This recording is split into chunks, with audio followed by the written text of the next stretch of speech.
जम्मू श्रोता संगवारी मन ला हमर नमस्कार। केहे जाथे पहला सुख निरोगी काया। शरीर ला स्वस्थ रखे बर अच्छा खान पान जरूरी है। सरकार डहार ले कुपोषण और एनीमिया ला दूर करे खातिर व्यापक स्तर में प्रयास करे जावत है। शरीर के अच्छा पोषण खातिर हमर खान पान कैसन होना चाहिए, ये संबंध में जानकारी प्राप्त करे बर आज स्टूडियो में आमंत्रित करे हन शासकीय आयुर्वेद महाविद्यालय रायपुर के प्राध्यापक डॉक्टर अरुणा ओझा जी ला। अरुणा जी नमस्कार, ये कार्यक्रम में आप मन के स्वागत है।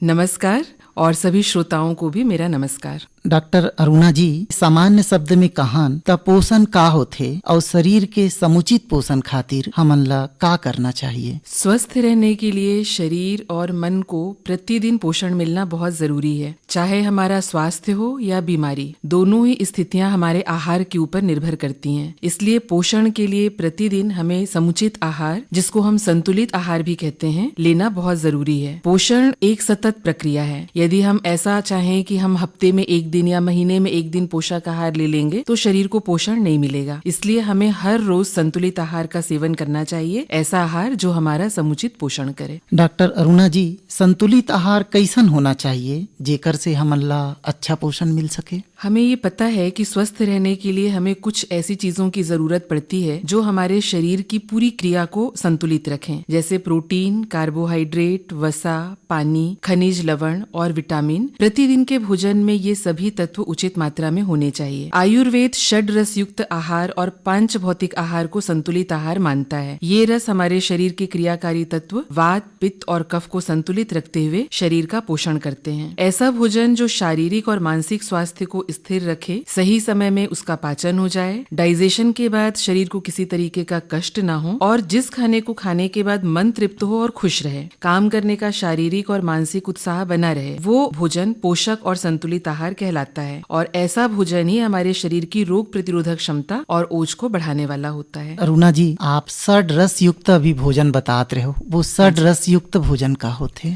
षड रस का मतलब होता है 6 रसों वाला। आयुर्वेद में 6 रस वाले आहार को संतुलित आहार कहा गया है, जिसमें मधुर, अम्ल, लवण, कटु, तिक्त, कषाय, ये 6 रस होते हैं। आमतौर पर ऐसा होता है कि कुछ लोगों को मीठा पसंद है तो वो मीठे का सेवन अधिक करते हैं, कुछ लोगों को खट्टा पसंद है, मीठा बिल्कुल पसंद नहीं है। तो हमारे रोज के भोजन में कम या अधिक मात्रा में इन 6 रसों का समावेश होना चाहिए। यदि हम इन 6 रस वाले आहार का सेवन करते हैं तो निश्चित रूप से हमारे शरीर को समुचित पोषण मिलता है। अरुणा जी, कई बार हमन पौष्टिक खाना तो खाथन लेकिन शरीर ला वैसन पोषण नहीं मिल पाए, का चीज ये में बाधा बनते? ये बहुत ही महत्वपूर्ण सवाल है। अधिकांश लोगों की ये समस्या होती है कि हम बहुत पौष्टिक खाना खा रहे हैं लेकिन फिर भी हीमोग्लोबिन या शरीर में दूसरे तत्वों की कमी बनी रहती है और शरीर कमजोर होता है। वो अपना रोज का दिनचर्या का काम भी अच्छे से नहीं कर पाते हैं। पोषक आहार लेना और शरीर का पोषण होना, ये दोनों ही अलग अलग बातें हैं। हम जो खाना खा रहे हैं उसका पूरा लाभ मिले, उसके लिए आयुर्वेद में भोजन की विधि बताई गई है। भोजन की विधि मतलब किस तरह का आहार किस मौसम में लेना चाहिए, उसको किस तरीके से तैयार करना चाहिए, पकाना चाहिए। उसके खाने के भी नियम रहते हैं कि किस चीज के साथ मिलाकर खाया जाए, कितनी मात्रा में खाया जाए। ये सब भोजन विधि के अंतर्गत आते हैं और हर व्यक्ति को इस विषय की जानकारी होना चाहिए। इसमें भोजन के घटक द्रव्यों की प्रकृति या गुण, उसकी मात्रा, किन चीजों को आपस में मिलाकर बनाया गया है या हम मिलाकर खा रहे हैं, कैसे भोजन को संस्कारित किया गया है, ऐसे अनेक महत्वपूर्ण बातें हैं। लेकिन सबसे महत्वपूर्ण बात यह है कि हमारी पाचन शक्ति या मेटाबॉलिज्म कैसा है। यदि पाचन शक्ति अच्छी होगी तभी खाए गए पोषक आहार से पूरा पोषण हमें मिल पाएगा। इसलिए हमें सबसे ज्यादा ध्यान देना चाहिए अपने पाचन शक्ति के ऊपर,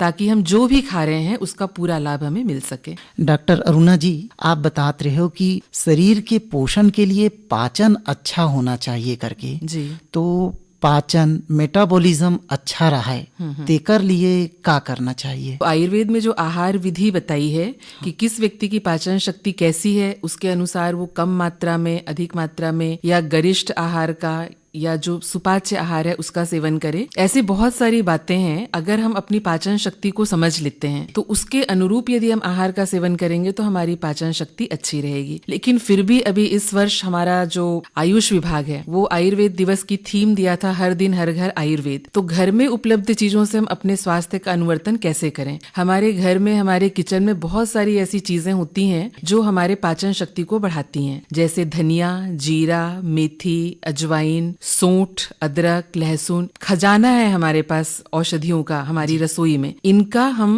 औषधीय प्रयोग कैसे करें ये जानना बहुत जरूरी है। जब हम इसको सब्जियों में मसाले के रूप में डालते हैं और उसको बहुत अधिक अगर हम तेल में भून कर पकाते हैं तो उसके बहुत सारे पोषक तत्व खत्म हो जाते हैं। तो बहुत ही साधारण शब्दों में मैं अपने श्रोताओं के लिए बताना चाहूंगी कि धनिया, जीरा, सौंफ यदि हम इनकी चाय बनाकर पिएं, इनका हम पाउडर बना लें और सवेरे जैसे हम ग्रीन टी बनाते हैं वैसे हम 1 कप उबलते हुए पानी में आधा चम्मच पाउडर डालें और उसको पी लें, तो ये बहुत अच्छा पाचन शक्ति को बढ़ाने वाला है। इसी तरीके से खाना खाने के बाद या अगर शरीर में भारीपन है तो हम गर्म पानी का उपयोग करें पीने में, वो भी पाचन शक्ति को बढ़ाता है। अदरक और अदरक का सूखा हुआ रूप सौंठ होता है, इसका प्रयोग पाचन शक्ति को बहुत अच्छा करता है। ऐसे छोटे छोटे उपाय करके हम अपनी पाचन शक्ति को अच्छा रख सकते हैं। डॉक्टर अरुणा जी, भोजन विधि ले संबंधित और कौन से महत्वपूर्ण बात है जेला हमन ला ध्यान रखना चाहिए और कौन कौन चीज है जेकर से हमन ला बचना चाहिए? कि हमेशा संतुलित मात्रा में सुपाच्य आहार का सेवन करें। सुपाच्य आहार हर व्यक्ति के लिए उसकी प्रकृति के अनुरूप अलग अलग हो सकता है। भोजन व्यक्ति की प्रकृति, उसकी जठराग्नि, उसकी उम्र और ऋतु के अनुकूल होना चाहिए। हमेशा भूख से थोड़ा कम खाएं। ऐसे में अगर आप गरिष्ठ आहार का सेवन करते हैं या अहितकर आहार का सेवन करते हैं तो उसका भी पाक हो जाता है। रात का खाना हल्का हो और सोने से कम 2 घंटे पहले खा लें। दिन के समय हल्का व्यायाम लें और रात में अच्छी नींद भी पोषण के लिए जरूरी है। हमेशा एक बात का ध्यान रखें कि बहुत महंगे फल और महंगी सब्जियों से पोषण मिलेगा ये बिल्कुल जरूरी नहीं है। मौसमी फल और सब्जियों का प्रयोग करें। जब भी खाएं खुश रहें और तन्मना होकर खाएं। आयुर्वेद में कुछ ऐसे आहार हैं जिनका प्रतिदिन सेवन करने के लिए कहा गया है, जिनको नित्य सेवनीय द्रव्य कहते हैं, उनका प्रयोग करें। और आपने पूछा कि किन बातों से हमें परहेज करना चाहिए। आजकल हम देखते हैं कि जब कोई व्यक्ति खाना खाता है तो या तो वो सामने टीवी देखता रहता है या उसके हाथ में मोबाइल रहता है, या बच्चे हैं वो पढ़ाई अगर करने वाले बच्चे हैं तो वो अपनी एक किताब खोल लेते हैं। तो इस समय हमारा मन कहीं और रहता है और हम केवल एक फिजिकल प्रोसेस होती है कि खाना शरीर के अंदर जा रहा है, ये भी पाचन को प्रभावित करता है। तो अभी मैंने जो कहा कि तन्मना होकर खाएं, मतलब जो हम खा रहे हैं हमारा मन उस खाने के साथ होना चाहिए। तो ये भी पाचन के लिए और जो हम खा रहे हैं उससे पूरा पोषण लेने के लिए बहुत जरूरी होता है। तो इसलिए खाते समय बहुत जल्दबाजी ना करें। जिस समय आपको बहुत गुस्सा आ रहा है या आप बहुत थके हुए हैं, बाहर से आए हैं, तो तुरंत ना खाएं, थोड़ा रुक कर खाएं। खाना खाते समय अपना ध्यान पूरा अपने आहार की तरफ ही होना चाहिए। खाना बासी ना हो, ताजा बना हुआ हो और मौसमी फल और सब्जियों का प्रयोग करें। डॉक्टर अरुणा जी, गर्भवती माता और बालक मन के खान पान की बहुते चिंता हमार समाज में करे जाथे। एकर मन के आहार विहार कैसन होना चाहिए? मूंग की दाल, गाय का दूध, गाय के दूध से बना घी, ये सभी चीजें सुपाच्य हैं और पोषण से भरपूर हैं। तो चाहे बच्चा हो, वृद्ध हो या गर्भवती महिला हो, ये सभी इसका प्रयोग बहुत अच्छे से कर सकते हैं, जो इनके शरीर को अतिरिक्त पोषण देगा। कुछ चीजें ऐसे गर्भवती माता के शरीर में एक और शिशु पल रहा होता है, इसलिए जितनी भी चीजें होती हैं उसकी अधिक मात्रा की जरूरत होती है, विशेष रूप से आयरन, कैल्शियम और विटामिन की। तो उसके लिए जो मौसमी फल और सब्जियां हैं जिनमें कि बहुत प्रचुर मात्रा में आयरन मिलता है, आयरन और विटामिन रहता है, जैसे आंवला है, गाजर है, पालक, लाल भाजी, इस तरह के द्रव्यों का प्रयोग करें। लेकिन विशेष रूप से एक चीज का ध्यान रखना चाहिए कि जैसे अभी हमारे स्टेट में एनीमिया का % बहुत ज्यादा बढ़ गया है, तो बहुत सारे लोगों की आदत होती है कि खाना खाने के बाद चाय पी लेते हैं। चाय या कॉफी वो आयरन के एब्जॉर्प्शन को रोकता है। तो वो आहार तो बहुत अच्छा ले रहे हैं, वो लाल भाजी ले रहे हैं, चुकंदर का जूस ले रहे हैं, आयरन टैबलेट ले रहे हैं, लेकिन खाना खाने के बाद जब वो चाय कॉफी लेते हैं तो शरीर उसका उपयोग उतना अधिक नहीं कर पाता है। इसी तरह से कैल्शियम और आयरन की टैबलेट वो एक साथ ले लेते हैं, तो कैल्शियम भी आयरन के एब्जॉर्प्शन को रोकता है। इसलिए कभी भी आयरन की दवा लें या आयरन वाली चीज खाएं तो तुरंत बाद दूध का प्रयोग नहीं करना चाहिए। इसके उल्टा अगर आप कैल्शियम की दवा का प्रयोग कर रहे हैं या कैल्शियम वाली चीजें ले रहे हैं तो दूध के साथ यदि आप लेंगे तो वहां पर उसका उपयोग शरीर ज्यादा अच्छे से कर पाएगा। और डॉक्टर अरुणा जी, आजकल लोगन मन हा घी के उपयोग ला वजन बढ़ जही की के या कोलेस्ट्रॉल बढ़ जही करके जी। कम करेल धर ले। हाँ हाँ, का ये सही में एकर से कुछ प्रभाव पड़ते? प्रभाव तो पड़ता है, लेकिन शरीर और मन के ऊपर सकारात्मक प्रभाव पड़ता है। बहुत सारे लोग सोशल मीडिया में कुछ चीजें पढ़कर, देखकर, सुनकर इन सब चीजों को अपनाने लगे हैं। नित्य सेवनीय द्रव्य में घी का भी प्रयोग बताया गया है, और जो भैंस का घी या और जो दूसरे तरह के घी मिलते हैं उसमें गाय का घी उत्तम होता है। तो गाय के दूध से बने घी का प्रयोग प्रतिदिन हर व्यक्ति, चाहे बच्चा हो, बुजुर्ग हो, गर्भवती महिला हो, सभी को करना चाहिए, क्योंकि घी सीधे ओज को बढ़ाता है जी। और ओज को बढ़ाकर शरीर की रोग प्रतिरोधक क्षमता को भी बढ़ाता है। ये हमारे मेटाबॉलिज्म को अच्छा करता है। कई बार लोग मोटे हो जाएंगे इस डर से इसका प्रयोग नहीं करते, लेकिन घी का अगर हम समुचित मात्रा में प्रयोग करते हैं तो ये हमारे मेटाबॉलिज्म को बढ़ाकर वजन को कम करने में भी मदद करता है। इसमें vitamin A, vitamin D, E, omega 3 fatty acid, antioxidant और बहुत सारे पोषक तत्व होते हैं, और ये बैड कोलेस्ट्रॉल को ना बढ़ाकर जो गुड कोलेस्ट्रॉल होता है, जिसको हम HDL बोलते हैं, वो बढ़ाता है। इसलिए हर व्यक्ति को प्रतिदिन घी का सेवन करना चाहिए। डॉक्टर अरुणा जी,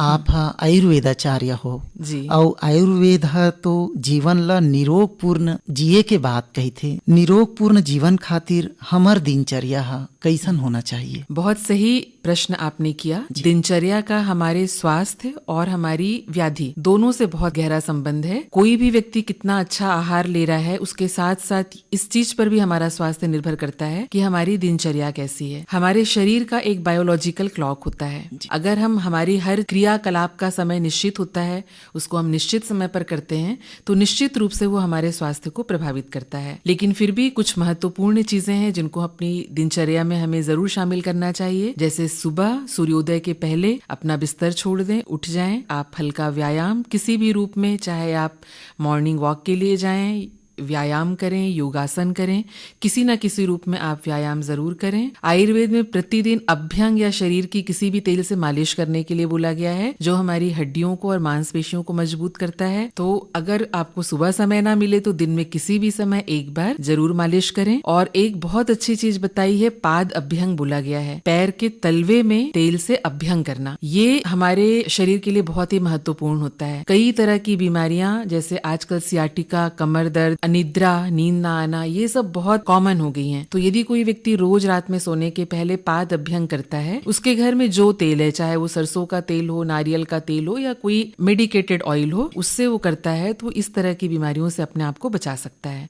7 से 8 घंटे की नींद दिनचर्या में बहुत जरूरी है, और नियमित समय पर आहार का सेवन कोशिश हमें करना चाहिए कि हमारे आहार का समय है वो निश्चित रहे। डॉक्टर अरुणा जी, अभी शरीर के पोषण की बात तो आप बताए हो, शरीर के साथ ही मन के भी पोषण जरूरी है। बिल्कुल। तो ये संबंध में आयुर्वेद का कही थे? हम सभी जानते हैं कि स्वस्थ शरीर में ही स्वस्थ मस्तिष्क का वास होता है। तो इससे हमको ये पता चल रहा है कि अगर हमारा शरीर स्वस्थ रहेगा तो हमारा मन भी स्वस्थ रहेगा। तो जिस तरह के आहार द्रव्यों की बात हम अभी करते आ रहे हैं, वही आहार हमारे मन का भी पोषण करते हैं। आहार हमारा सात्विक होना चाहिए। ताजे फल, दूध, घी, हरी सब्जियां, घर का बना हुआ ताजा भोजन, ये सभी चीजें सात्विक आहार में आती हैं।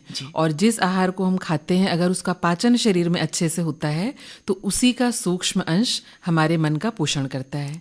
और इसमें घी बहुत महत्वपूर्ण है। इसके साथ साथ यदि हम समाज सेवा करते हैं या परोपकार करते हैं, दूसरों की मदद करते हैं, बड़ों का सम्मान करते हैं, इसको आयुर्वेद में आचार रसायन कहा गया है। कि जहाँ पर हम कोई भी किसी द्रव्य का सेवन नहीं कर रहे हैं, लेकिन हमारे व्यवहार और आचार से, जहाँ पर हम दूसरों के साथ किस तरह का व्यवहार कर रहे, अपने समाज के साथ कैसा व्यवहार कर रहे, ये चीजें भी हमारे ऊपर सकारात्मक प्रभाव डालती हैं और हमारे मन का पोषण करती हैं। तो अच्छा भोजन होने के साथ साथ हमें इस तरह की बातों का भी ध्यान रखना चाहिए।